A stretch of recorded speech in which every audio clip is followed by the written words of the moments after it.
Goeiedag en baie welkom weer by jou Lewelig dagstukkie vir vandag. Dag 269.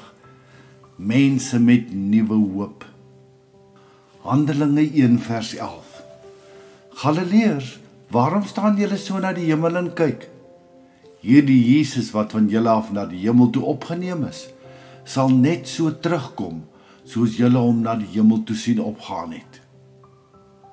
Die boodskap van die ewige lewe is nie net in die Bybel geskryf nie, maar in elke blaartjie van die lente.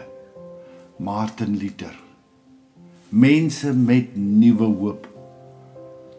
Daar is iets aan afskeid wat jou stil maak.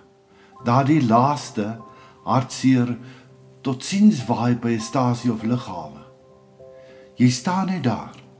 Woorde is daar nie en jy sukkel om te sien deur die trane. Dan kyk jy na die agterligte wat al hoe kleiner raak of die vliegtuig wat agter 'n wolk in verdwyn. Ek dink die mense wat Jesus se hemelvaart aanskou het iets soortgelyks beleef daardie dag toe Jesus opgevaar het na die hemel toe. Maar hierdie afskeid was anders. Dit was nie net totsiens nie. Dit was 'n belofte. Nie net moes die mense hom lewend sien nie. Hulle moes ook sien dat daar 'n ander werklikheid is. Dat ons huis eintlik op 'n ander plek is. Jesus het nie 'n Houdini getrek en so stil verdwyn nie. Hy is deur 'n wolk opgeneem in die hemel, terwyl 'n groot klomp mense dit gesien het.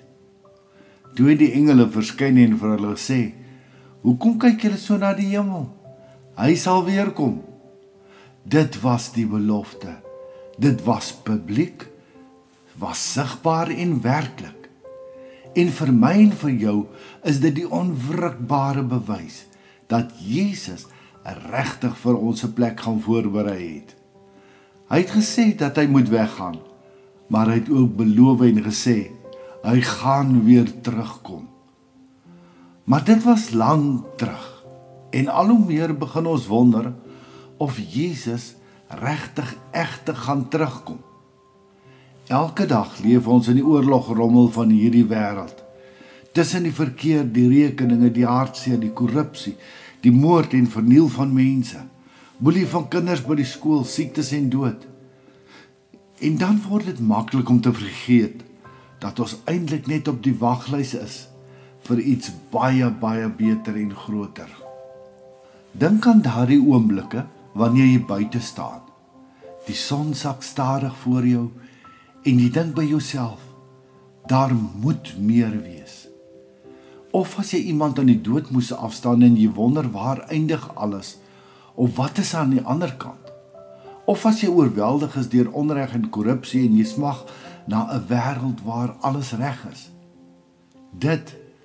Daardie honger vir meer, is ingebou in elke mens se hart. God het daardie bewussyn, wete ingebou in elke mens. Prediker 3 vers 11. Die hemelvaart herinner ons, daar is meer. Dink daaraan soos aan 'n lang afstand vlug. Jy sit in die vertreksaal, jy drink jou laaste koppie koffie, jy kyk hoe kinders op die vloer speel, en jy wonder waarheen almal op pad is. En dan roep hulle julle uit. Bordjie in die hand, gate open, final call. Dis presies wat die hemelvaart aan ons sê. Dis 'n boarding call van Jesus af. Ek gaan hom vir julle plek gereed te maak, maar ek kom terug, leef in gereedheid. Dis 'n herinnering dat jy kan aanhou lief hê, aanhou hoop, aanhou glo. Want hierdie wêreld is nie ons woning nie, het Tosius mos gesê. Laat jou hart die altaar wees waarop jou offer van dankbaarheid elke dag brand. Iets om oor na te dink. Hoekom dink jy sukkel ons om te glo daar is 'n ander lewe na die dood? Wat kan ons doen om meer gefokus te lewe op daardie lewe? Hoe gaan jy vandag begin om jou voor te berei vir dit wat wag? Here Jesus Dankie dat U nie net opgevaar het en ons as wese agtergelaat het nie, maar dat U 'n plek vir ons gaan voorberei het. Help my om elke dag te leef soos iemand wat op pad huis toe is. Amen. Daardie roep in elkeen van ons harte sal eers eendag stil word as ons tuis arriveer. Kom ons maak los van hierdie ou wêreld en ons leef in gereedheid elke dag, want Jesus kom weer. Mag jy 'n wonderlike dag hê, liefde groete, Shaal.